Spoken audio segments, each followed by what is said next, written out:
drums, tarumbeta, sijui nini kwa lugha yoyote, na ina pumzi msifu Bwana. Ila Biblia inasema kila mwenye pumzi na afanyeje? Msifu Bwana. Kwa hiyo hata hivi vinapewa pumzi, na wewe mwenye mikono unaitumia kupiga, unaachilia pumzi na uwezo wa Kristo aliyouachilia ndani yako ili viweze kutoa sauti. Kwa hiyo kama vilivyo vyenyewe haviwezi chochote, ila mpaka apatikane mtu mwenye ufundi ambao Kristo amewekeza ndani yake aweze kuvitumia viweze kutoa sauti. Kwa hiyo hivi havina nguvu kuliko mimi na wewe. Kwa hiyo kama ungeelewa Kristo anachokitafuta kwako, ungempazia tena kelele za sifa na shangwe na ndelemo na vigelegele. Haleluya, haleluya, haleluya, haleluya, haleluya, haleluya, haleluya, haleluya. Kwa hiyo visiwe vinatuzidi Bwana. Eti hao vijana wote waondoke tuone kama vitajipiga.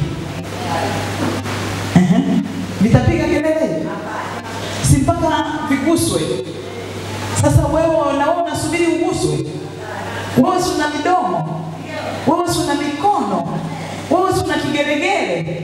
Hebu muongezee tena sifa Bwana Yesu. Haleluya, haleluya, haleluya, mtu wa Mungu. Unajua Mungu hakai kwenye maombi yako. Mungu anakaa katikati ya sifa. Kwa hiyo unapompigia kelele za shangwe, unakuwa yani ni kama vile unamwagilia maji kwenye miche. Yeye anaketi hapo. Na hivi asubiri, yani tusiwe tunasubiria viombe. Tunatakiwa kuishi hivyo, kumsifu na kumshangilia na kumtukuza, kwa sababu yeye anapenda kukaa hapo. Tutakapoingia kwenye maombi, malaika watasogea kukusanyia maombi yetu na kuyasogeza kwa Baba. Lakini tunapoingia kwenye sifa, hakuna malaika ambaye huwa anachungulia hata kuchungulia. Haleluya. Bwana Yesu asifiwe. Haleluya, watu wa Mungu. Ni wangapi ndani ya hii wiki wameweza kwenda Muhimbili? Hospitali yoyote tuseme. Yaani umeenda hospitali yoyote, sio kwa sababu unaumwa, umeenda hata kumuona mgonjwa au umekutana na mgonjwa yoyote ndani ya hii wiki. Umebarikiwa. Hakuna aliyeumwa wala hakuna aliyeenda kumuona mgonjwa. Lakini sasa nataka upige picha. Kuna mgonjwa sasa hivi ametulikiwa drip. Kuna mtu sasa hivi anageuzwa.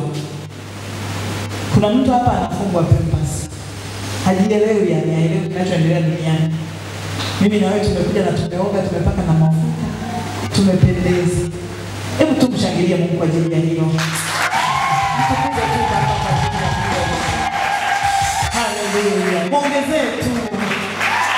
Yaani tukiwa hapo wewe usisaidie, yani hapo usisaidie. Baba asikie fahari yake, maana sisi ni kazi ya mikono yake. Haleluya. Haleluya, haleluya, haleluya. Hiyo ndio fahari yake. Kristo anasema kuna watu pale wameelewa uzima walio nao. Mimi nimewapa kutokuna kumeza kidonge, ni mimi nimewapa afya njema. Kutokulazwa kwenye vitanda vya wagonjwa, ni mimi nimewatetea, nimewalinda. Watoto wetu wiki nzima shuleni wamelindwa na Bwana. Ndoa zetu tuna Mungu ametutetea, tuko salama. Tuna afya njema, ni yeye. Haleluya. Haleluya. Haleluya, watu wa Bwana. Haleluya, watu wa Bwana. Haleluya, watu wa Yesu. Ninamshukuru Mungu kwa hii nafasi ambayo Mungu ametupa. Tumishi, Mungu akubariki kwa ukaribisho mzuri. Asante sana watumishi wote mnaotumika kwenye madhabahu ya Mungu katika mtaa wetu wa Ulongoni B. Mungu wa mbinguni na awabariki sana.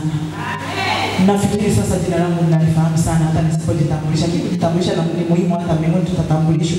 Mimi naitwa Lydia kabisa, Mrs. Isaac John Mligo, mke wa mume mmoja, watoto wengi, safari ya kwenda mbinguni.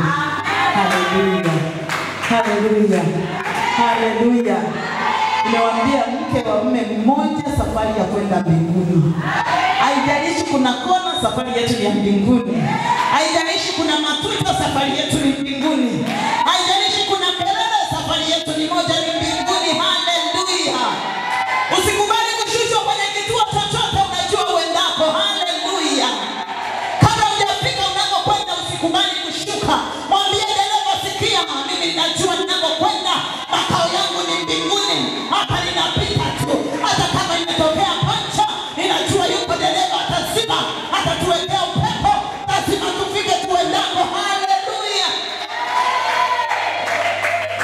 Ukishuka njiani shauri lako.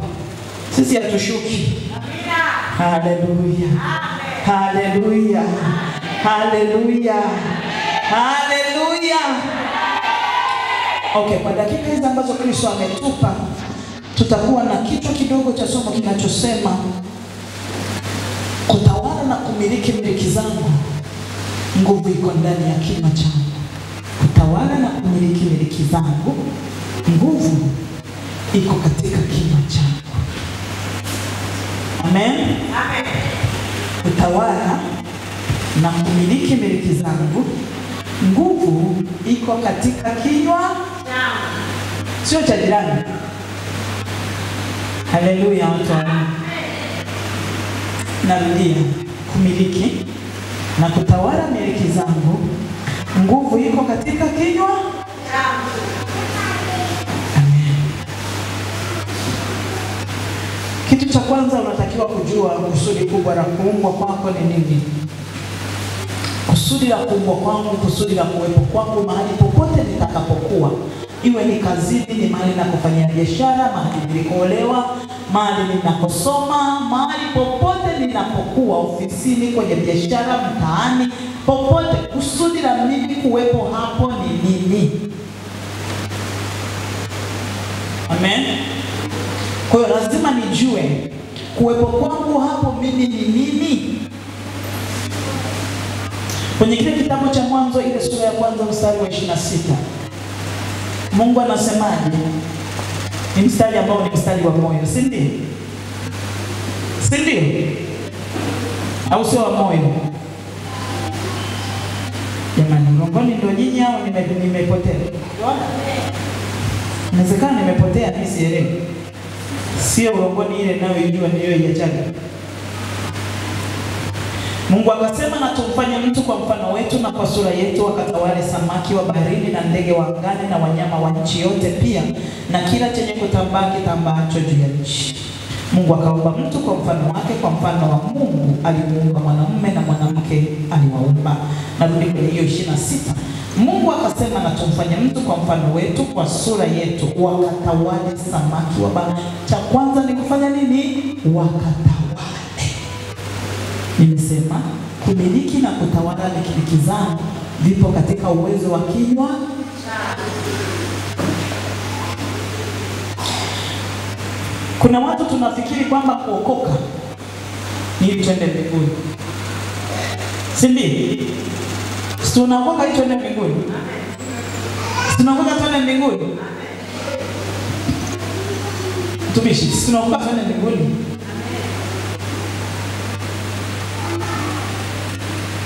Ni wangapi ambao wameokoka ili waende mbinguni?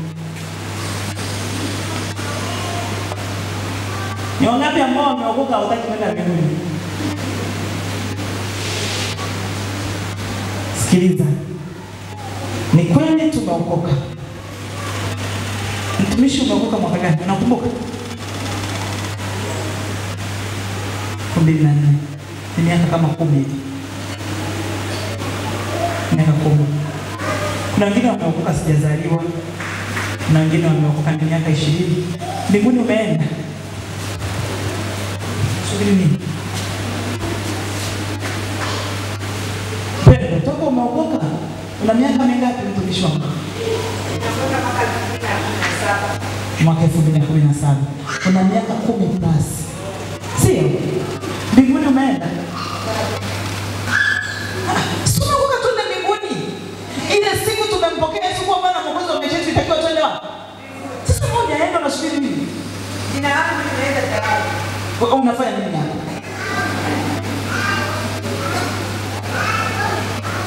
Anasema mimi naenda kuandalia makao ili nilipo na nini? Lakini atarudi kutuchukua. Sio leo. Atarudi kutuchukua ili alipo na sisi tufanyeje? Kwa hiyo sisi hatujaokoka ili iwe tiketi ya kutupeleka mbinguni. Tumeokolewa na Kristo ili kuturudishia nafasi tuliyoipoteza ya umiliki. Na ndio maana nilipokiri sikufa. Kama ingekuwa wokovu, yani kusema kwamba nimekupokea Yesu ndio kunipeleka mbinguni, ningesha kufa. Nimepewa nafasi ya kurudi kwenye ile nafasi niliyoipoteza mwanzo kwenye ile dhambi ya baba zetu. Tuliuza nafasi yetu kihalali kabisa. Shetani ana uhalali kabisa, na ndio maana ukisoma kwenye kitabu cha Mathayo, wakati Yesu anajadiliwa na Ibilisi, anamwambia ukinisujudia nitakupa vyote, anajitaka nitakupa vyote. Kwa nini? Alikuwa na jeuri kwa sababu tulishauza umiliki. Tulishauza umiliki na Yesu ajitetee. Majibu yake mnayajua, imeandikwa, imeandikwa, imeandikwa. Akusema shindwa wewe shetani, sio vya kwako. Akusema, anasema bado nina kazi ya kurudishia watu umiliki wao. Lakini angalia majibu anayokuja kumwambia. Wakati Yesu amekufa, akafufuka, anakutana na Petro, anamwambiaje? Nimepewa sasa mamlaka duniani na mbinguni. Haleluya. Na nimewapa ninyi hizo funguo, mtakachokifungua duniani na mbinguni kinafanywaje? Kwa hiyo mamlaka tunayo. Haleluya. Kwa hiyo yeye, lengo la Yesu kuja duniani sio tu ili twende mbinguni, ni ili turudishe ile mamlaka ya Kristo iliyokuwa imepotea, iliyokuwa imeondolewa, tuliyoiuza kihalali. Sijaokoka ili niende mbinguni, angenichukua muda huo. Mungu, kwa sababu liko kusudi la Mungu la kunileta mimi duniani, sijalikamilisha, naenda wapi? Usitege kazi wewe. Storoke. Taka kuwapi wapi? Kwenye kwenda kukaa kwenye nyumba ya nani? Kwenye kiti cha nani enda kukalia? Katengeneza kwanza kiti chako hapa. Haleluya. Haleluya watu wa Bwana. Haleluya watakatifu wa Yesu. Na ndio maana nasema watakatifu walioko bora ni wale walioko wapi? Kumbe sio wale walioko mbinguni. Kama ingekuwa ndio hivyo siku tuliokoka, tungeenda zetu mbinguni. Anatutaka sisi tulioko hapa duniani ili tushushe matirio ya Kristo, wamuone Bwana mahali tulipo. Kwenye hiyo biashara wajue yuko Bwana, kwenye hiyo familia wamjue Bwana, wa ofisini kwenu wamjue Bwana. Hata nitakapokuwa nitawale pamoja naye. Haleluya. Haleluya. Watakatifu walio bora ni wale duniani. Kwa nini? Kwa sababu bado una nafasi ya kujani ya kuonyesha matukio kwa ajili ya Bwana. Haleluya. Lakini sasa tumejikuta tunakaa kiwoga fulani hivi. Tusijichafue hivi atakapokuja akakuta nimechafuka.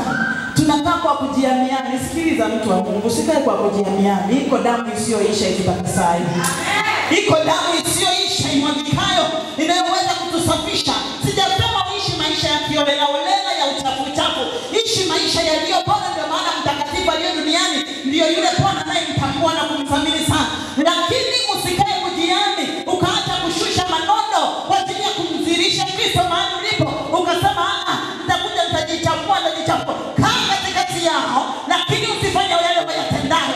Wavutwe na wewe kwa Yesu, kwa sababu kupitia wewe hakuna atakayewaokoa akinyume na wewe ambaye Bwana amekuweka katikati yao. Haleluya. Imekuwa hivyo, tuunganishwa na kwenye kona kabila tulizozaliwa. Tuko katikati yao, wakienda kuabudu miungu, sisi hatumo miongoni mwao. Haleluya. Watakuchapa, watakusema, watafanya nini? Sema nini? Semeni. Mkisha sema, anasema jikumute mavumbi, jipike mavazi yako mazuri, hakitaingia kilicho najisi kuanzia leo katika hema yako. Jifungue vifungo vya shingo yako. Unajikumuta, unajifungua, unasema mimi simo kwenye ile miungu yao, ninakwenda mbele na Yesu. Haleluya.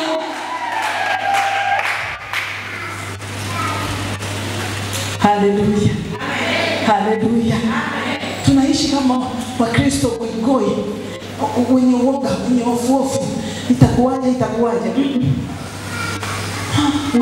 Wale usikae kunyosha kidogo. Wewe mdhihirishe Kristo pale ulipo. Yesu anataka ushushe matukio mpaka wajue kwamba yupo. Kwenye mtaa uliopo mpaka wajue kwamba hapa kuna askofu, mtume na nabii. Wewe ni mmoja.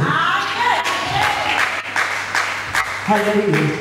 Kwenye huo mtaa uliopo hapo, hata kama walikuwa wanakatiza ukitoka kulewa, waseme tusipite hapa hii njia, pale kuna mama mchungaji pale. Amina. Lakini kupitia wewe watu wengi wavutwe kwa Yesu. Kupitia wewe watu wengi wamjue Bwana. Kwa hiyo ninachozungumza, sijasema uokole ni dhambi, au kuokoka ni dhambi. Ni tiketi ya kutusaidia kwamba tunaishi katika maisha ya utakatifu, ili atakapokuja tukute tukiwa tayari, kwa sababu amekuja ametutengeneza, ili ameenda yeye kutuandalia makao. Atakaporudi atakuja kutuchukua. Kwa hiyo huu muda alionipa kukaa hapa, ni wa kutawala. Ni wa kufanya nini? Ni wa kutawala. Yesu ananiwakilisha mimi mbinguni sasa hivi. Mimi namwakilisha hapa. Kwenye familia ya kwenu, Yesu anakuwakilisha mbinguni, wewe unamwakilisha kwenye hiyo familia ya kwenu. Chochote anachotaka kuuliza kwenye familia, anajua ninamtawala pale nitakayemuuliza. Akitaka kuuliza kitu chochote kuhusu habari ya ofisi unayofanya kazi, anajua kuna mtu nimemweka pale. Usijidanganye kwamba ni kwa sababu nilikuwa nimesoma na vyeti vyangu vinalipa ndio maana niliajiriwa. Yesu anasema sio ninyi mlionichagua. Ni mimi nimewachagua, nimewaweka mwende mkazae matunda, na matunda mtakayozaa yakae, ili kwamba lile mnalomuomba Baba kwa jina lake awape. Nilipoolewa, sijaolewa na yule baba kwa sababu nilikuwa mrembo. Na shetani akaja kunitia alama za usipotee, lakini urembo haujapotea. Asante. Sio kwa sababu nilikuwa mzuri sana kuliko wasichana wote ambao ndio baba alikuwa anawaona, ila kwa sababu ya ile kusudi akaniweka pale ili nitawale pamoja naye. Yale matukio mavitu yanayokereketa ninayoyakuta, ndio anasema ndio maana nilikuweka pale. Wewe ni mtawala, nimekuweka hapo kwa ajili yangu mimi. Bosi huyu haeleweki. Ndio, ni kweli haeleweki, lakini kupitia wewe mtawala abadilike. Asipobadilika hatuwezi kutawaliwa. Toa nafeli wapi? Sijui umeelewa. Nimesema hivi, ngoja niongee kwa sababu niongea pole pole. Kama haeleweki, toa, unafeli wapi? Ni wakati anamwambia Yoshua, nenda, nimekutuma, nenda, ile miji yote nimekwisha kukupa. Ngoa Mwiti, Myebusi, Mkanani. Walikuwa ni watu, sio miti wala sio mawe. Anaambia fanya nini? Na sasa wenzetu walikuwa wanapigana ni panga, damu zinamwagika. Sisi siku hizi tunafanya nini? Tunao panga moja, neno la nani? Silaha hiyo nayo iko kwenye nini? Kupitia kinywa napiga, kupitia kinywa nafyeka, kupitia kinywa nabomoa, kupitia kinywa navunja, na napiga na wang'oa na waondoa. Haleluya. Sasa unamiliki wapi wakati kinywa umefumba?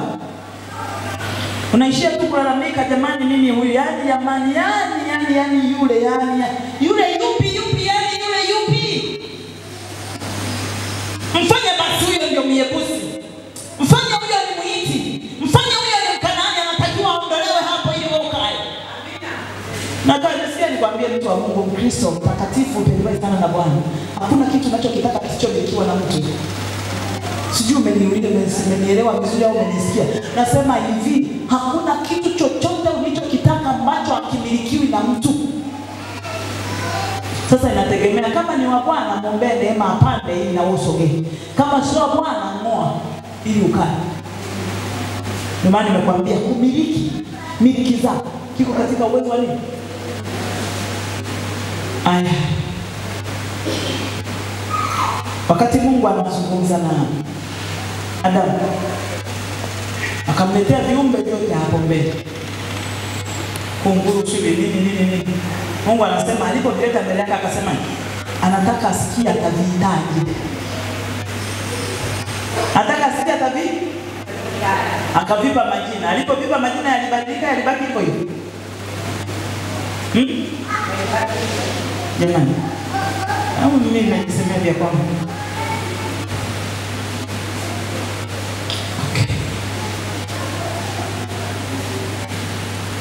Alipoviita majina vilibaki hivyo hivyo.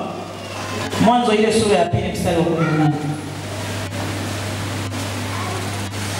Asema Bwana Mungu akasema si vema mtu huyo peke yake, nitamfanyia msaidizi wa kufanana naye. Bwana Mungu akamfanyizia kutoka ardhi kila mnyama, mstari wa 19 huo. Katika ardhi kila mnyama wa msituni na kila ndege wa angani akawaletea Adamu ili aone atawaiteje. Kila kiumbe hai jina alilolipa Adamu ndio jina lake. Majina aliyoyapa Adamu ndio majina. Kwa hiyo paka sio jina alilompa Mungu. Ni Adamu na namwambia akavimiliki. Kwa hiyo Akikuletea kitu ukasema hiki siwezi, kitabaki?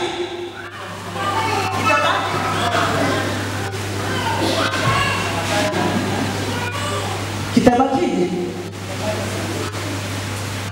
Anakuletea kitu hapo unasema hii siwezi. Litabakije? Kwa sababu katika kinywa chako wewe uwezi. Ukisema naweza, unaweza. Haleluya. Ukisema naweza, ukisema siwezi, ni siwezi. Okay. Daudi anatuambia kwenye ile Zaburi, anasema nimeumbwa kwa namna ya ajabu, nafsi yangu yajua sana. Kwa hiyo hakuna mtu wa kumwambia Daudi wewe ni mzuri. Hakuna mtu wa kumwambia wewe biashara yako ni nzuri. Usipoona wewe kwamba hii biashara ni nzuri na ukaiambia kwamba hii biashara yangu ni nzuri na ni bora, yani kwa kweli hakuna biashara kama hii, hakuna atakayeiona. Lazima uone wewe, na ukiona useme. Usipoona na ukasema haiwezi kuwa. Bwana Yesu asifiwe. Bwana Yesu asifiwe. Bwana Yesu asifiwe. Lazima uzungumze. Anayezungumza kwa niaba yako ndiye mtawala wako. Unanielewa? Sisi tunaishi kwa sheria ya ufalme wa mbinguni, si ndio? Kinachotuongoza si neno la Bwana alilolisema nani? Mungu. Si ina maana lile neno ndio yani tunatawaliwa na yule mwenye neno lake tunaloliishi, tunalotembea kwa. Sasa geuza kwamba lile neno si la Mungu ambalo limetamkwa, ina maana yule ndiye anayenitawala mimi. Kwenye kitabu cha Yohana 6:63 anasema neno ni roho tena nini? Uzima. Sasa geuza, neno ni roho tena ni nini? Mauti. Kama wewe haujasema, akakusemea mwingine, ndiye mtawala wako. Ndio maana nimesema kumiliki miliki zako katika kinywa. Unazungumza nini? Tumetawaliwa watu wa Mungu kwa sababu tumekuwa wazito na wazembe katika kunena. Okay, ninyi hamjawahi kwenda, mimi nimeenda kwa mganga wa kienyeji. Mimi najua watu wanaona hata kwa waganga wao wanafanana. Hawapati kabisa. Hata vile vibuyu na vitunguli na mikia ile na manini hawayajui. Sasa nataka nikwambie, ukienda kwa mganga wa kienyeji, umepeleka kesi na mhusu mtumishi hapa. Mganga yule wa kienyeji hafanyi kitu chochote. Atakuuliza wewe unataka nini? Unataka tufanye nini? Kwa hiyo kumbe yule mganga atakutengenezea hiyo vimanyoya vikorokocho, ataviambatanisha na maneno uliyoyasema wewe, sio yeye. Sio kumfuata. Ni wewe. Sawa? Kwa hiyo kile unachokisema wewe sio mtu mwingine. Sasa anza kujikagua tu. Hivi nilivyo ni matokeo ya maneno ya nani?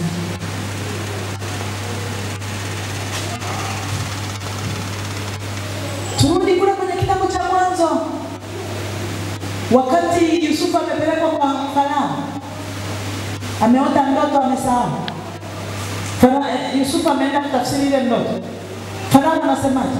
Tumpate wapi mtu mwenye akili na mwenye roho wa Mungu ndani yake?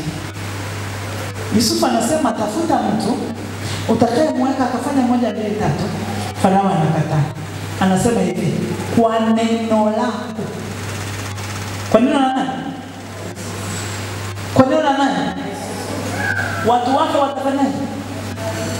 Naomba muongeze sauti jamani wapendwa katika Bwana. Kwa neno la nani?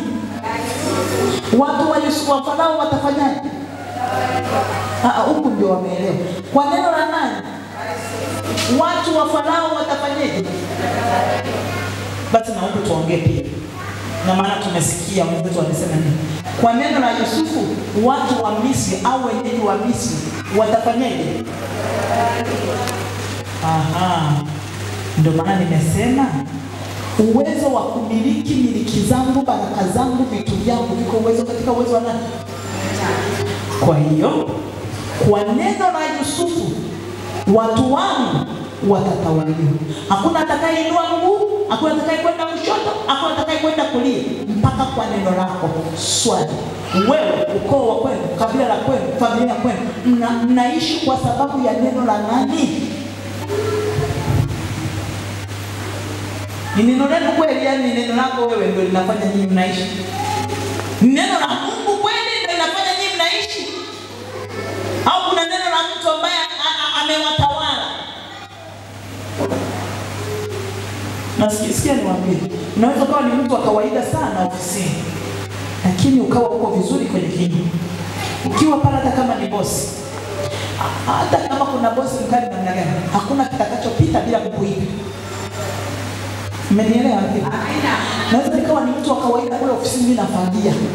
Sawa? Lakini kuna wale wenye vyeti vyao, wenye PhD yao, wenye manini yao. Wakitaka kupitisha kitu wanasema mwiteni fulani. Akisema, bosi anasema, mimi nafikiri tufuate hiki. Kwa neno la yule ambaye mnamuona wa kawaida sana, ofisi inaendeshwa. Inaendeshwa ni kwa neno la nani? Kwa neno la watu wangu watatawaliwa. Sawa. Kitabu cha Yeremia ile 48. Mstari wa 44. Sorry. 44 na 28-29. Anasema hivi, mtajua neno la nani? Mtajua neno la nani? Pale mabaya atakapoanza kuwapata, yani ishara itakayowajulisha. Yeremia 44 kuanzia mstari wa 28. Ngoja nipangalie nisije nikawalisha matanga mwetu.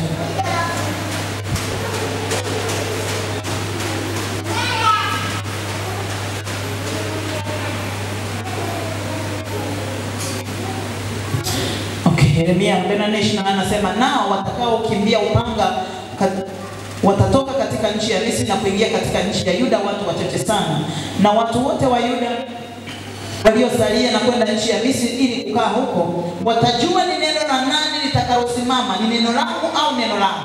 Watajua ni neno la nani, neno langu au neno lao.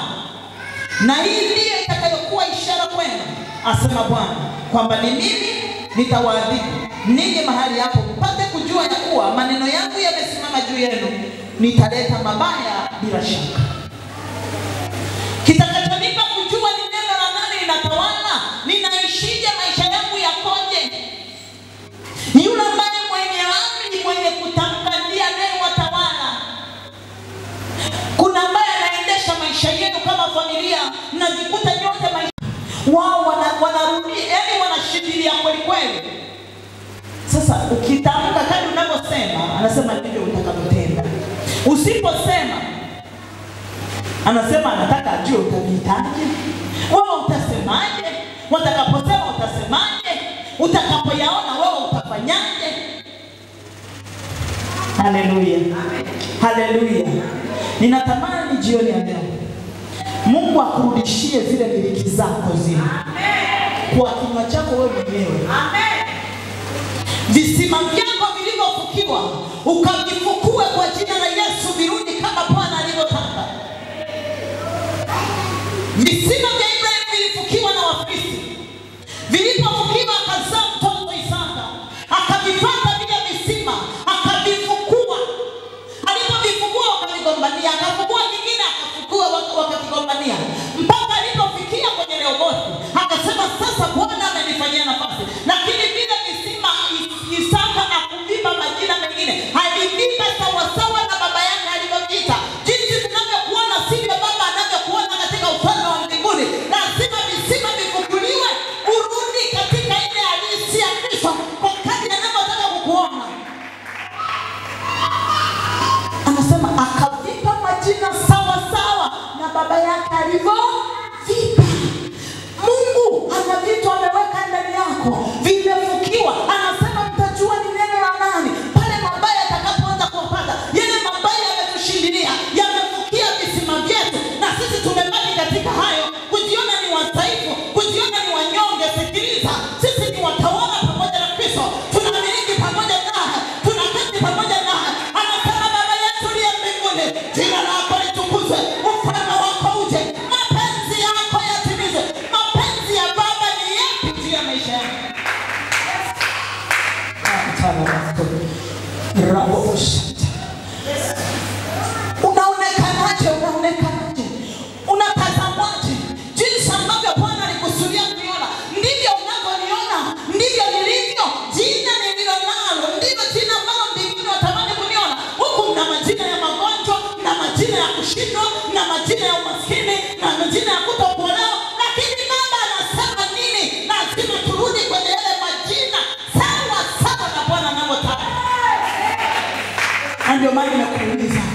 uliokolewa ili ufe uende mbinguni.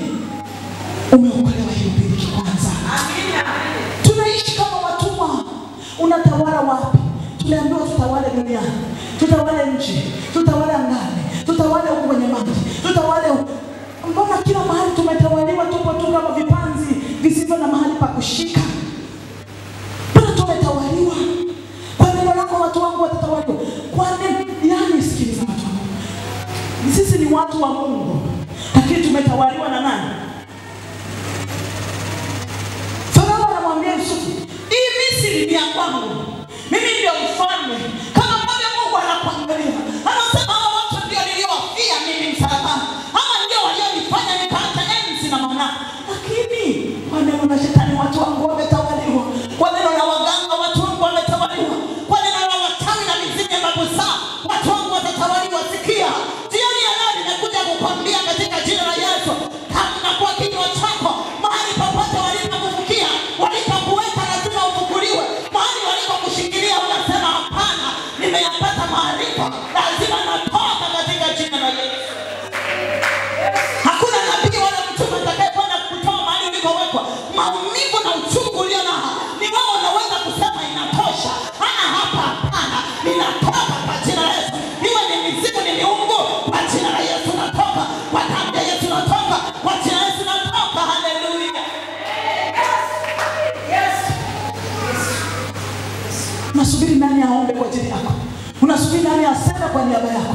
Unasubiri nani afanye ili wewe utoke? Hawapenda. Mtumishi na muombe napita mahali pa Mungu. Sikiliza. Mtumishi atakuimarisha ili utakapoimarika uimarishe na mwingine. Tunaombeana ili kuimarishana, ili sitindike, ili sije ngana nikatoka kwenye kuamini msalaba nikasema ngoja niende kwa Kalimanzira kidogo. Ndio tunashikana mikono ili tutiane nguvu. Utakapopata nguvu mwenzangu, chochea mwenyewe. Hicho kikombe unakijua mwenyewe. Umelala nje ni wewe, una maumivu ni wewe, una vidonda ni wewe. Mwambie Bwana imetosha. Kuanzia leo ninageuka. Lazima nirudi kwenye uhalisia wangu katika jina la Yesu. Simama kwa miguu yako. Lazima urudi kwenye uhalisia wako. Lazima urudi kwenye lile jina ambalo mbingu inataka kukuona. Yesu tusaidie. Ni kwa neno la nani watu wangu wametawaliwa. Yesu tusaidie. Kama shetani mbingu zikakufungukie na akakunyeshea mvua ya nchi yako kwa wakati. Rabo shetani makoria. Ribo sikati ya mando robo koria. Rapa shanta ya makoria. Yesu tusaidie. Unaweza ukasema ni nani imani? Ni kweli unaamini? Anatuambia Wakorintho, japokuwa tuamini tuanena. Usiponena haimaanishi hiyo imani yako itakuzalia matunda. Hiyo imani ulio nayo kwamba Yesu alikufa na kufufuka akaninunulia kila kitu, lazima nikiri kwa kinywa changu kwamba mali zangu ninazitoa, watoto wangu ninawatoa kwa kinywa changu. Sio imani tu. Haleluya. Haleluya. Haleluya. Haleluya. Okay, ngoja niusome mstari sio kasema mtumishi ndio akasema. Wakorintho wa pili ile sura ya 4 mstari wa 13 anasema, lakini kwa kuwa tuna roho ile ya imani kama ilivyoandikwa, naliamini na kwa sababu hiyo nalinena. Kama ilivyoandikwa, imeandikwaje? Atanibariki mtokapo na kuingia. Imani inaniambia mimi nimbarikiwa. Kwa hiyo imani kuniambia kwamba nimebarikiwa haitoshi. Ndio maana tunaambiwa imani bila matendo imekufa. Lazima utamke. Nasema ingawa tuamini na nena. Sisi nasi tuamini kwa sababu hiyo tuanena. Neno tuanena limerudiwa mara 3 katika mstari mmoja. Wewe unanyamaza ili wewe nini? Unanyamaza ili waje? Unanyamaza ili wewe nini? Sema Mungu akipenda, watu wa Mungu. Hiyo lugha mimi sipendaki mpaka sipendi tena. Mungu akipenda. Kwa maana jinsi Mungu aliupenda ulimwengu. Kwa maana jinsi hii Mungu aliupenda ulimwengu hata akamtoa mwanawe pekee. Unataka apende nini? Unataka apende mara ngapi? Unataka amue mara ngapi? Ndio maana anavileta mbele yako. Haona unasema nini? Kwa kadri walivyonena ndivyo alivyotenda. Ukisema iwe, anasema iwe. Akisema natoka, anakwambia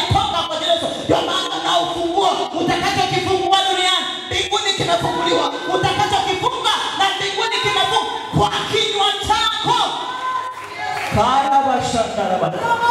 Resa tayo. Ni vingapi vimefukiwa mpendo wangu? Na wewe umenyamaza, umeona sawa. Tunaishia kulia, tunaishia kueleza. Tuna namba za watumishi za kutosha. Nataka nikwambie kuwa na namba za watumishi sio dhambi, lakini haijalishi. Hata ukiwaambia watatoka hapo walale, na wao wana matatizo ya kwao, na wao wana mambo wanayoyapitia. Lazima uchukue watu wa Bwana. Omba upate maarifa. Ukipata maarifa chochea toka hapa ulipokuwa. Haleluya.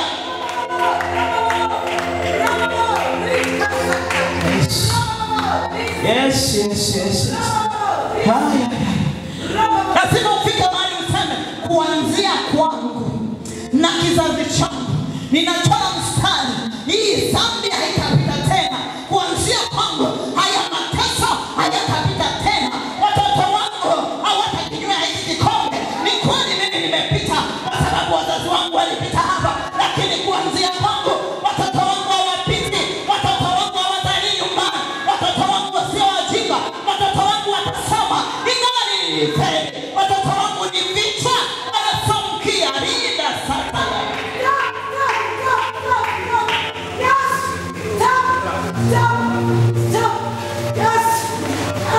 Inua mkono wako juu kwa Bwana.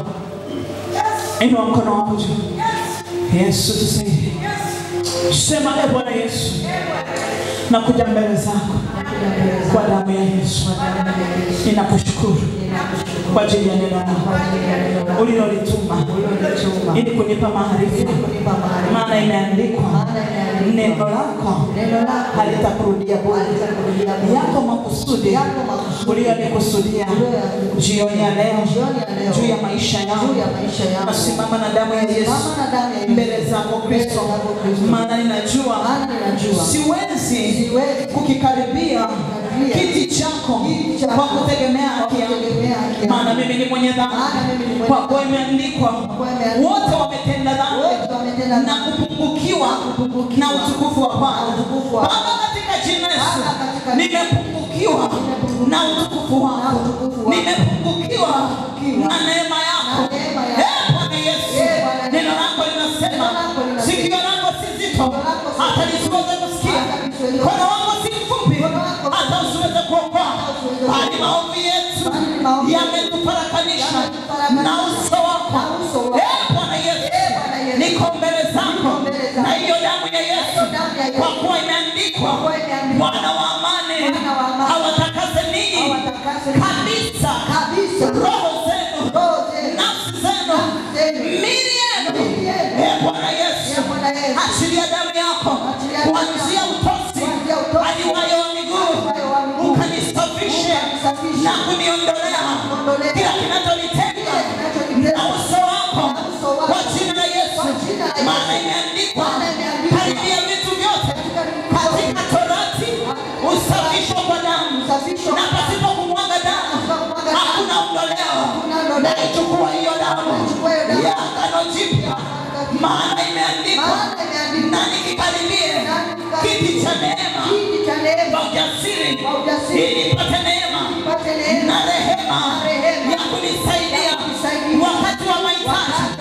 Baba, jioni ya leo ninayo mahitaji zako Mfalme, katika jina la Yesu. Baada ya kutawala nimetawaliwa, baada ya kumiliki nimemilikiwa kwa damu ya Yesu, kwa damu ya Yesu, kwa damu ya Yesu. Kila ambaye anayemiliki haki zangu kwenye ulimwengu wa roho anaziachia, maana hiyo damu ilitununua. Baba, kwa damu yako ulichinjwa Yesu, ukamnunulia Mungu watu wa kila kabila na kila lugha, ukawafanya kuwa ufalme na ukuhani kwa Mungu wao, ili wamiliki juu ya nchi. Baba, hiyo damu yako iliyotununua kutoka kwenye utumwa tuweze kumiliki kwa jina la Yesu, kwa damu ya Yesu. Kila miliki zangu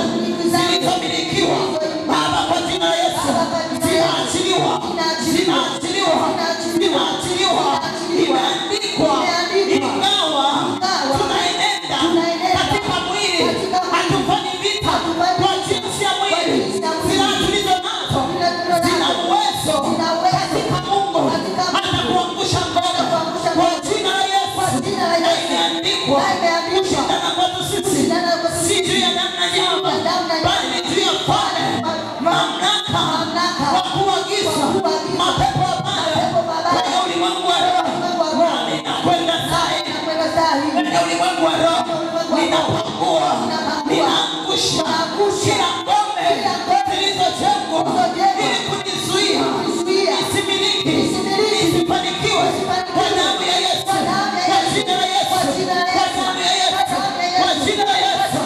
Unaenda mbele za Bwana, mtu wa Mungu, omba kwa kadri unavyoomba. Kinanda, naomba unyamaze kabisa ili watu waombe na wewe inakupasa kuomba ili umiliki zako.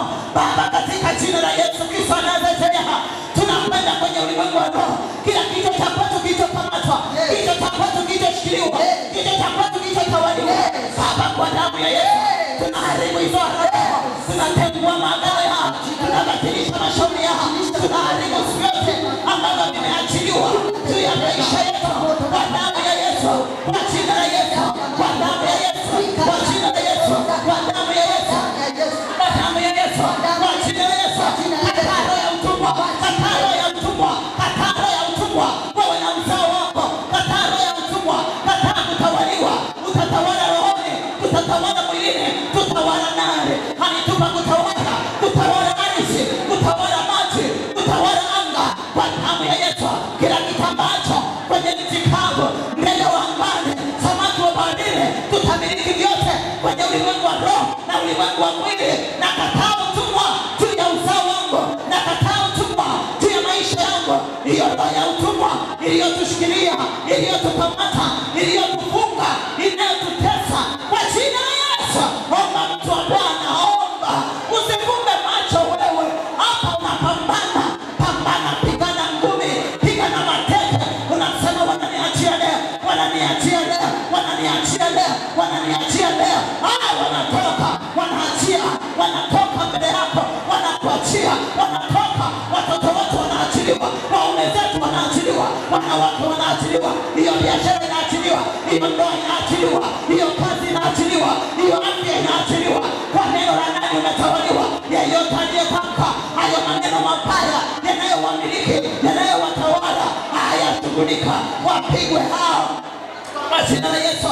Farao anasema kwa neno lako waliwa, katika jina la Yesu. Ni kwa neno la nani? Neno la waganga na wachawi, watuchukia, wasiotupenda, wale watabishaji, wale wenye ila na wigo, wanapigwa leo, wanapigwa, wanapigwa, wanapigwa. Piga haribu, piga bomoa, piga hao, piga shambulia, piga kwa jina la Yesu.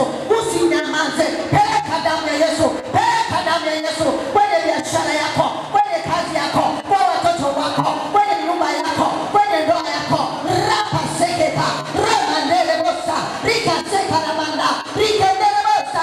Kwa jina la Yesu, damu ya Yesu, tunapeleka damu ya Yesu, damu ya Yesu kwenye nyumba zetu, kwa watoto wetu, kwenye biashara zetu. Kwa jina la Yesu, tunapeleka damu ya Yesu, tunapeleka damu ya Yesu, tunapeleka damu ya Yesu, damu ya Yesu, damu ya Yesu. Iende kwenye biashara, iende kwenye nyumba, iende kwenye vyanzo vya mapato, iende kwenye nafasi katika ulimwengu wa roho.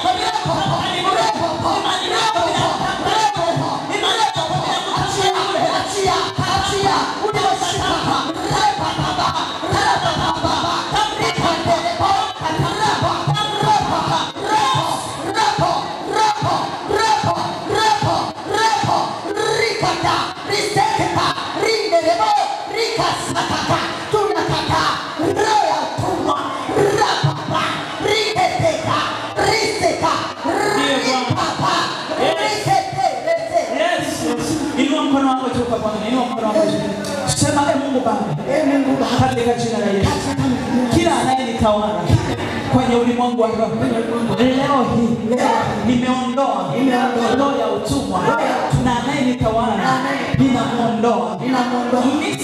Misri walitawaliwa na neno la Farao.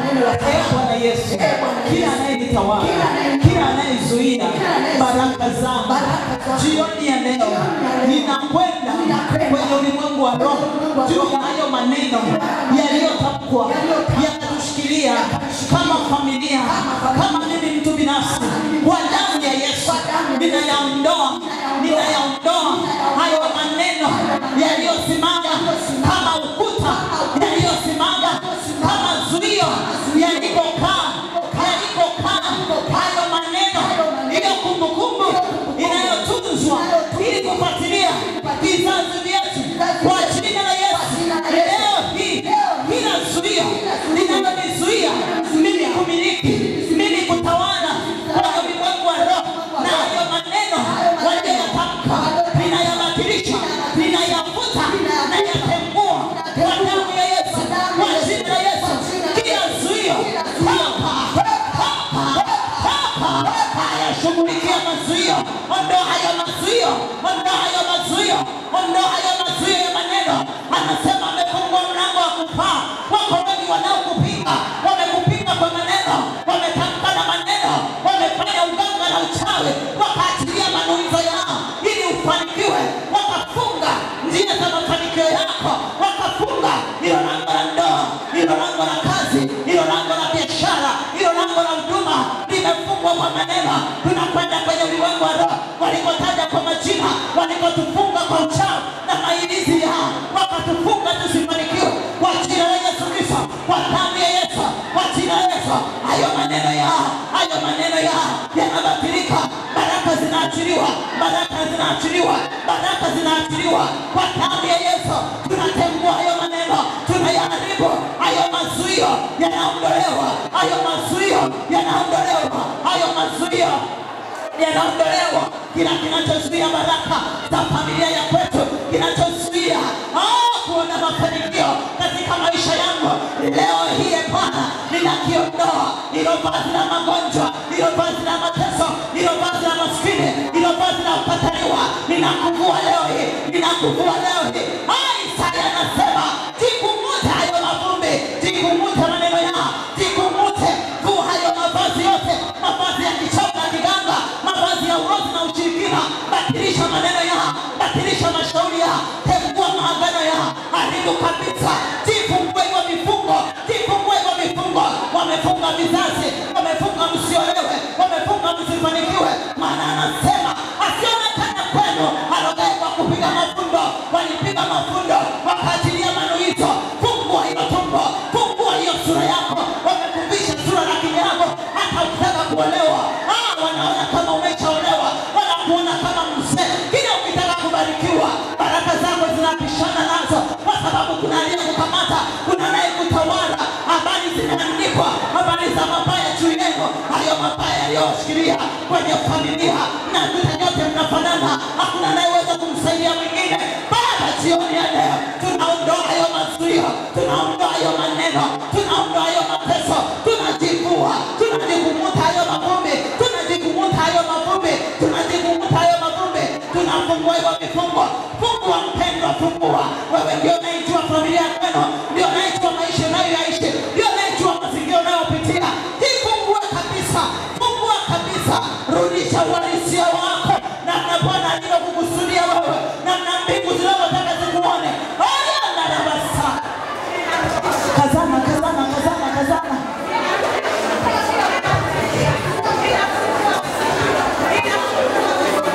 Yes.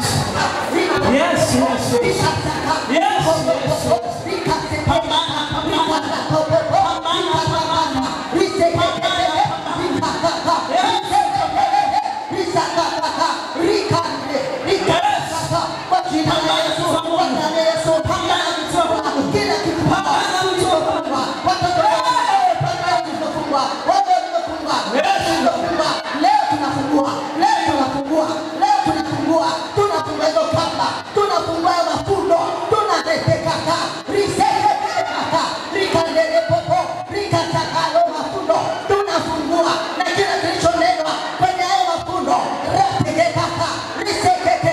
Leo tunabadilisha randerebo, chochote kilichonenwa, chochote kilichosemeshwa, iwe ni njia panda, iwe ni kwenye biashara, retekeka, retekeka kwa jina la Yesu, kwa damu ya Yesu, kwa jina la Yesu. Neno la Mungu linasema katika kitabu cha Warumi sura ya 4 mstari wa 17, anasema Warumi 4:17 anasema kama ilivyoandikwa imeandikwa, nimekuweka kuwa baba wa mataifa mengi mbele zake yeye aliyeniamini, yaani Mungu uisha wafu, hayatajaye yale yasiyokuwako kana kwamba yamekwisha kuwako.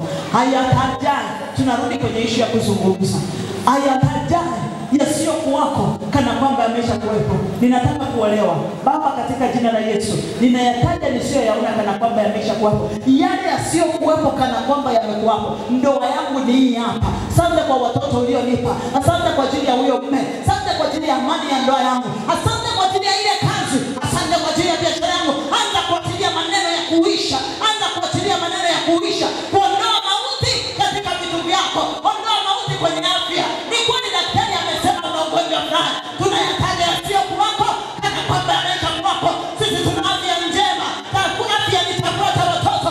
Yeye anasema na tusamehe maovu na kutuponya magonjwa yote. Hata kama wamesema ninaumwa, huo ugonjwa umekwisha kupona. Mimi ni mzima kwa jina la Yesu. Biashara yangu inafanikiwa, ndoa yangu ina amani, watoto wangu wamefaulu sana.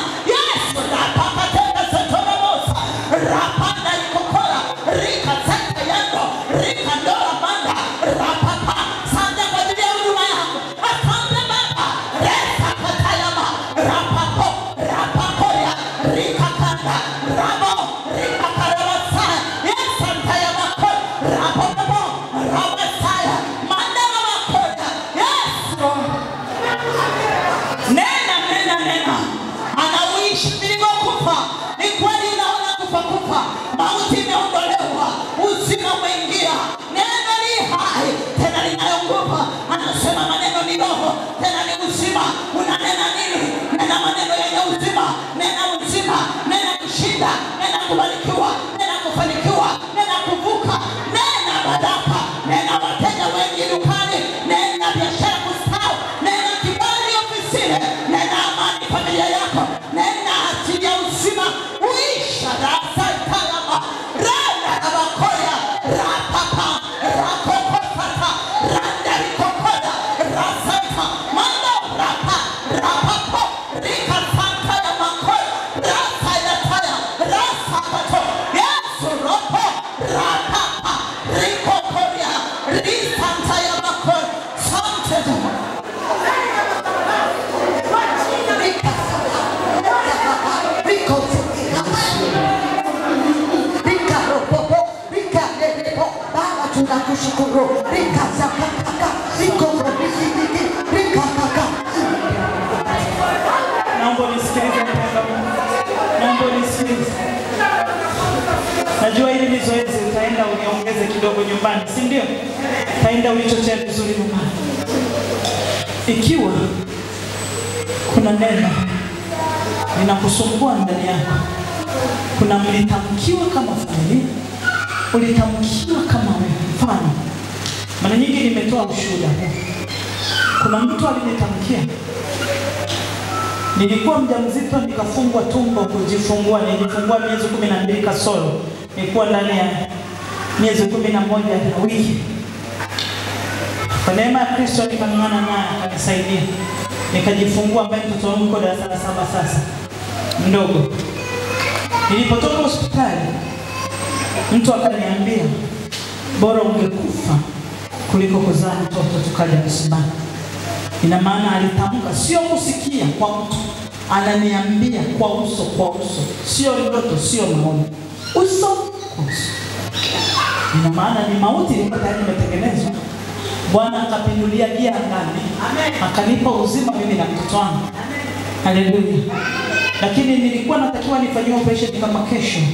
Masaa kama haya nikamwambia Baba, nimekukumbusha vyote na nikakwambia niliwaambia watu habari zako. Paulo anatuambia kama kufufuka kuamini kwetu ni bure. Ina maana kumbe kuamini kwangu mimi ni bure. Nikiwa chumbani nakaa naangalia hivi kesho mimi naenda kuingia theater wa kufanyia operation wakati sina shida yoyote ambayo madaktari wanaiona. Roho Mtakatifu akanipa wimbo bado hajashinda. Nikaanza kukiri hayo maneno kwamba bado hujashindwa. Nguvu za Mungu zikanishukia. Kajikuta namwambia Mungu, hata sasa hujashindwa. Kama siku moja ni sawa na siku elfu, na siku elfu ni sawa na siku moja. Baba hujashindwa hata hapa. Unaweza kufanya jambo, hujashindwa. Yesu hujashindwa. Akaniletea Zaburi ya 16 mstari wa 6, kamba zangu zimeniangukia mahali pema nami nimepata urithi mzuri. Nikasimama na hiyo mstari nikasema kamba zimekatika na zimeangukia mahali pazuri, sio pabaya. Nina mtoto wangu nanionyesha saa hii. Mimi ni mzima na mtoto wangu. Sitakufa, nitaishi. Ninapokea mtoto wangu. Nikiwa katika ukili wa maneno hayo, nilisikia kamba zinakatika kweli kweli. Zinakatika, damu ikaanza kumwagika. Nikamwambia baba, twende. Tunafika hospitali, wananiambia kesho unatakiwa kufanya operation. Nilimwambia sister, wewe ndio umesema. Baba yangu ameniambia kamba zangu zimekatika. Nami nimepata urithi mzuri, ninapata mtoto wangu saa hii wala sio kesho. Wakasema njia bado. Nikamwambia na kwenu ndio bado, ya baba yangu tayari. Nikawa kama kichaa, nikazunguka nyuma, nikawasemesha wale ng'ombe wa kule nyuma kwenye zizi. Nikamwambia sikia, hapa mimi sina msaada. Ninajua ninaye baba. Baba ameniambia kila kitu ni kitumishi na ninyi ni watumishi wa Bwana. Kuanzia saa hii mtatawala kwenye anga na kwenye ardhi. Hakuna pepo na mauti itakayopita ikiwa ninyi mmeshapewa oda. Mtashambulia kwenye pande zote. Hakuna jini wala pepo wala mchawi atakayepita hapa mpaka najifungua. Nikaingia ndani. Mwambia bado hujashindwa, Yesu nakuamini. Nguvu za Mungu zikanishukia, nikaanza kunena kwa lugha. Kijana akanifuata, wameshaenda kulala. Tuko na wanafunzi tu twafidi. Kivulana akanifuata kinanitazama. Mama mmoja ndio nisaidia, akasema naenda kumwangalia yule. Akasema yule hana uchungu, mimi ndio naijua naongea na Mungu nini. Aliponifikia tu kunisogelea, aliposema atajifungua kabla yako, nikasema amen. Aliponifikia alisukuma hivi kitandani na mtoto akawa yuko chini. Yes. Nitoka nyumbani saa 2 saa 4 nilikuwa na mtoto. Anaitwa Angel. Yes. Yuko la 7 leo hii. Yes, asante. Lakini aliyeniambia bora ningekufa waje msibani. Nafikia hata mifupa ishaisha kwenye ardhi. Yes. Mimi niko hapa na mhubiri Kristo aliye hai, aliyeshinda kifo na mauti, aliyefufuka kwa niaba yangu, aliyenishindia ili mimi niwe hai, aliyeaibika ili mimi niwe na heshima, aliyedhalilika ili mimi nitukuke, aliyeshinda adhabu ya kifo changu ili mimi nimehesabiwa haki. Haleluya. Kuna maneno mmetamkiwa kama familia. Kuna neno unajua linatembea, mmetamkiwa. Limewafunga. Kuna familia moja walitamkiwa. Mama anashangaa, watoto wake ni walembo, ni wazuri, wanazalia nyumbani.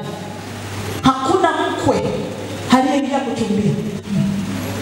Siku moja mjukuu aliyezaliwa pale akasema, "Auntie, nataka kuvunja hili agano. Niko tayari hata nikilewa na miaka 40, lakini nataka kuona shera inatoka kwenye mama." Yes. Tukaanza kupambana. Tunavunja, tunaharibu, tukasema wapi? Kila anayekuja anaenda vizuri, wanakaribia kuja kutoa mali, anasema unaonaje tuzae kwanza tutafunga ndoa baadaye. Tukasema kumbe bado kipo. Tunapambana. Siku moja tukamwambia Roho Mtakatifu, ni wapi baba hatujagusa? Akatuambia maneno tena. Yepi? Tukaenda kumuuliza bibi, kuna kitu gani kinakusumbua huko moyoni ukikisikia kinakuumiza? Akasema sisi tuliolewa mwaka wa 3 kwa mume mmoja. Mimi nilikuwa nazaa watoto wazuri na Mungu alinipenda sana. Wale wengine wakawa wananionea wivu. Mke mwenzangu akanitamkia akasema, hautakaa uone mkono wa Mungu kwenye mama yako. Kwa hiyo watoto wa yule mama aliyowazaa wa kike, hakuna ambaye anajua kulala kwa mwanaume kuna fanamiji, japo wana watoto. Mjukuu ndiye aliyekuja kutokeza na shea, ndiye aliyekuja kulivunja hilo agano. Na tulimsifu huyu bibi asife kwenye hii familia mpaka ashuhudie hili agano limevunjika. Tukitoka tukakata tamaa, Roho Mtakatifu anatuletea gari limepangwa vizuri, na yule bibi amekaa ameshavaa vizuri, atakuwa kuondoka. Amekufa ameshafunga 100 na pointi miaka, lakini tulikuwa tumemshikilia, hakuna kuondoka mpaka uone agano hili. Yule bibi ametokeza kwenye ile familia na shera. Mungu amemjalia, amempa mtoto, anatoka kujifungua, anapitia kule, bibi anamkabidhi mtoto. Bibi, mjukuu wako huyu aliyebeba agano. Baada ya siku 3 bibi akalala kuamka. Asante.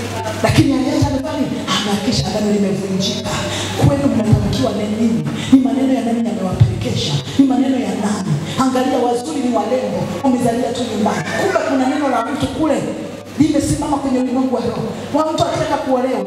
Mume mzuri anakuja anataka waolewe. Hakuna mkono wa Mungu kuingia hapa. Unatakiwa kufanikiwa kujenga nyumba nzuri wakae ndani yake. Unataka ujenge ukae kwenye hiyo nyumba kama nani? Ni wangapi wamejenga nyumba zao? Wanakaribia kumaliza kuingia, anakufa ghafla. Imesemwa nini? Hawatakaa waingie kwenye nyumba nzuri. Imeandika habari za mtu huyu ya kwamba hawatafanikiwa. Yeremia anamwambia Seraya, chukua kile kitabu, nenda kayasome haya maneno mbele.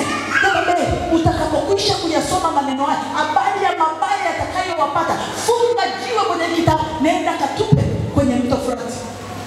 Walipoyatamka wenu walienda kuyatupa wapi? Unajua yaliko? Na bado unataka uombewe tu na mtume na nabii upake mafuta na chumvi. Vitokeze tu. Kumiliki miliki zako ziko katika kinywa chako. Tamka, omba, jikute, jivua. Mimi siwezi kujua machungu unayosikia. Siwezi kujua unatamani kutoka hapo kwa kiwango gani, mtu wa Mungu. Tunapeana maarifa ili uvuke. Usukume kuanzia hapo. Haleluya. Haleluya. Hata madereva wanaotufundisha magari huko kwenye driving school, anakufundisha kuweka gia, atakufundisha nini, lakini habari za speed huwa tunaongezaga wenyewe. Haleluya. Kwa hiyo na mimi ninapokuambia fanya hivi, habari za kuongeza speed nitaongezaje, nitakajejewa yuko Roho Mtakatifu atakayeongezea hiyo speed. Endapo utampa nafasi. Kama unalo neno linakusumbua, njoo mbele tuombe kwa pamoja kwa dakika 0. Kama alipo sisi tumshukuru Mungu zote kwa Yesu. Sasa wewe ndio unayejua, mimi sijakwambia unitaje. Unajua umetamkiwa nini? Unajua ni neno gani na wakerekeza kwenye familia yako. Haleluya. Unapoomba liombe vizuri. Liombe vizuri. Yaani liombe vizuri. Mwenzako hapa nina nguo ya mkesha. Naenda kwenye mkesha tatoka hapa, natoka hapa siendi kwa. Kwa hiyo msinikaushe kwa. Omba mwenyewe vizuri. Haleluya. Haleluya watu wa mbinguni. Haleluya watu wa Bwana. Haleluya watu wa Baba. Ni neno la nani limewatawala? Anasema ishara itakayokuja kuwajulisha kwamba ni neno lenu au neno langu pale mabaya yatakapoanza kuwapata. Yale mabaya mnayoyapitia ninyi mnayajua, sio? Si ndio mnayajua? Yale mabaya mnayajua ambao mnayapitia. Hakuna kitu kinachotokea pasipo mfadhili. Sawa? Samueli wa kwanza ile 17 wanamwambia wote tujitafutie watu 12,000 tumfuatie Daudi usiku, tutamtia roho ya hofu wenzake wote wamwachie, tumpige akiwa peke yake.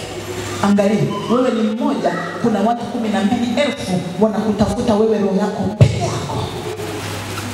Wamejifunga kwa viapo awali wala hawanywi kuhakikisha kichwa chako kinakatwa. Wewe ndio kwanza huna habari.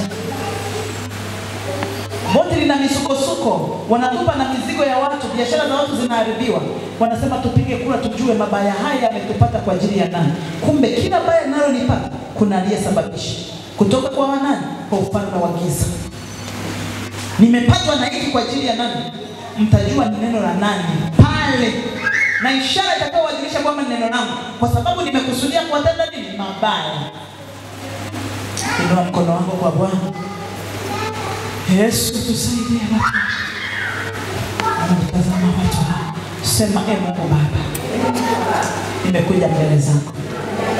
Umesema njoni kwangu ninyi nyote msumbukao na kulemewa, nami nitawapumzisha. Baba, nimekuja kwako. Unajua hali tunazozipitia kwenye familia kwetu, kwenye maisha ya kwangu. Yako maneno tuliyotamkiwa yanayotuendesha, yanayotumiliki, yanayotutawala. Wala hatuishi sawa sawa na neno lako. Yale makusudio yako juu ya maisha yetu hayajatimia na wala hatujayaona, kwa sababu yako maneno yanayotumiliki kinyume na wewe, Mungu wetu uliye hai. Katika jina la Yesu na kwa damu ya Yesu, nami saa hii na kwenda kwenye ulimwengu wa roho, mpaka kwenye yale maneno walikoyatamka na hizo madhabahu zinazofadhili hayo maneno na zile ibada zilizofanyika wakati wanatamka hayo maneno na sadaka zote zilizotolewa kwenye hizo madhabahu ili kuhakikisha tunateseka. Hayo maneno ya makuhani wake na hiyo miungu vinahukumiwa kwa jina la Yesu. Maana imeandikwa, hii ndiyo amri na hukumu mtakayotunza kuifanya katika nchi hawapayo Bwana Mungu wenu kuimiliki. Vunjeni madhabahu zao. Baba, kwa jina la Yesu, na kwenda kwenye ulimwengu wa roho mpaka kwenye hayo maneno mahali yalikotamkwa na hiyo madhabahu inayoyafadhili na yabomoa kwa jina la Yesu. Na bomoa hizo madhabahu. Natoa jina langu, natoa ukoo wangu, natoa familia yangu, nafuta hayo maneno na yabatilisha kuanzia leo. Hayatasimama, hayatakuwa. Maana imeandikwa, neno hili halitakuwa, halitasimama kwa damu ya Yesu. Hilo neno lilotushikilia ninalibatilisha, ninalitengua. Halitakuwa tena, halitasimama kuanzia sasa. Ninapoomba naliondolea uhai, naliondolea uwezo, naliondolea nguvu, na miungu yake inahukumiwa, na hizo madhabahu zinaharibiwa, zinabomolewa. Makuhani wake wanaofadhili, wanaotutabisha, wanapigwa, wanapigwa, wanapigwa, wanapigwa kwa jina la Yesu. Imeandikwa, panapo majira yale yale Herode mfalme alinyosha mikono kuwatenda mabaya baadhi ya watu wa kanisa. Bwana Yesu, kila mikono iliyonyoshwa kuachilia mabaya juu ya maisha yangu ivunjike sasa, ivunjike sasa. Vunja hiyo mikono, vunja hiyo mikono. Omba, omba, omba, omba, omba, omba. Vunja hiyo mikono, hiyo mikono iliyonyoshwa wakatamka na maneno, wakaachilia viapo ili muharibikiwe, ili mshindwe, ili mpere, ili mteseke. Hayo magonjwa, hayo mateso, huo maskini, huo ugumba, huo uteso, haribika, haribika, haribika, haribika, haribika. Hilo agano linaharibiwa, hilo agano linaharibiwa kwa damu ya Yesu. Hilo agano linaharibiwa kwa damu ya Yesu. Hilo agano linaharibiwa kwa damu ya Yesu. Linavunjwa, linaharibiwa, linabomolewa, linavunjwa. Hilo agano linabomolewa mahali popote kwenye ulimwengu wa roho. Nasema na hiyo ardhi, nasema na hiyo ardhi, nasema na hiyo ardhi, walikowekwa, walikofungiwa, walikokamatwa na hivyo vitabu vilivyoshikiliwa, maneno yao waliowatamkia, walipowafunga, walikowatesa kwa damu ya Yesu. Ndio, ndio, ndio, ndio, ndio. Kila kifungo na hilo agano la mauti, na hilo agano la vyakula, na hilo agano la mauti linaharibiwa, linaharibiwa, linavunjwa. Agano walilovifunga kwa siri na kwa wazi, mateso walioyaachilia kwa wameapa, walikohapiza kwa damu ya Yesu. Bomoka, bomoka, bomoka, bomoka, bomoka kwa damu ya Yesu. Ninawatoa, ninawachomoa, naachilia moto, moto, moto kwenye ardhi, moto kwenye hewa, moto, moto mahali waliko, mahali walikokamatwa. Hayo maneno yalikosimama, naachilia moto, moto wa Roho Mtakatifu. Hewa inayovutwa ikapite ndani yao, ikapite ndani yao, ikapite ndani yao, ikapite, ikapite ndani yao, ikapite ndani yao. Yes, yanatoka, vinatoka ndani yao. Vifungo vinakatika, vifungo vinakatika. Maagano yanaharibiwa, maneno yanabadilika, miungu inahukumiwa, ibada zinaharibiwa, sadaka zote. Moto upite, moto, moto, moto, moto Bwana, moto Bwana. Yes, moto upite, moto upite, urambe kila maneno yao yaharibiwa na kutanguliwa, yavunjwe. Wanachomoka na vizazi vyao na mali zao na afya zao kwa damu ya Yesu. Ndiyo, pambana. Wewe mdada, soge. Kata ya basta. Ndiyo, ndiyo. Achia kwa jina la Yesu Kristo. Kila agano la uharibifu linavunjika sai. Hilo agano linavunjika, hilo agano linavunjika, hilo agano linavunjika, hilo agano linavunjika, hilo agano linavunjika, linavunjika, linavunjika kwa damu ya Yesu Kristo, kwa damu ya Yesu. Hilo agano livunjike, hilo agano livunjike, hilo agano livunjike. Paka kwa jina la Yesu, paka machie, paka, paka, paka, paka, paka, paka. Achia maisha, achia maisha, achia maisha, achia sura, achia, achia, achia maisha, achia, paka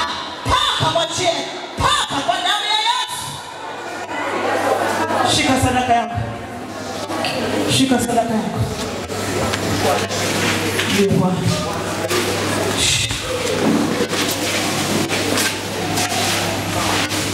Kwa jina la Yesu Kristo. Ndio.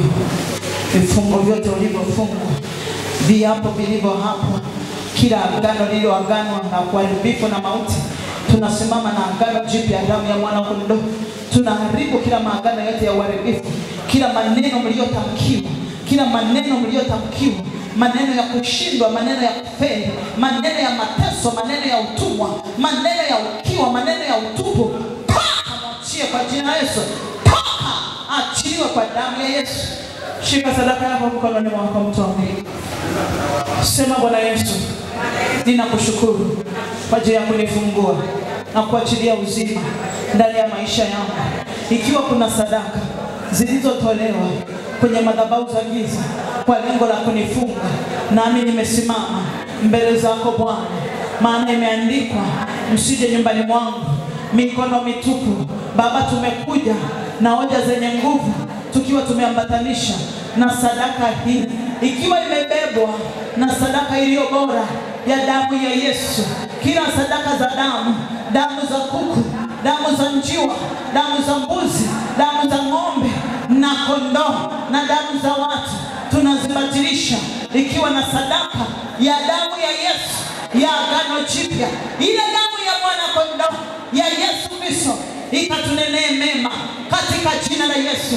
Sadaka hii imebeba roho yangu na maisha yangu mbele zako Bwana, ikanene kinyume ambavyo mimi sijaweza kunena, ikaninene nikiambatanisha na hiyo damu yako inayonena mema kinyume cha maneno waliotunenea ya kutufunga, na kila vifungo na miungu yote na maagano yote viharibiwe leo katika jina la Yesu Kristo Nazareti.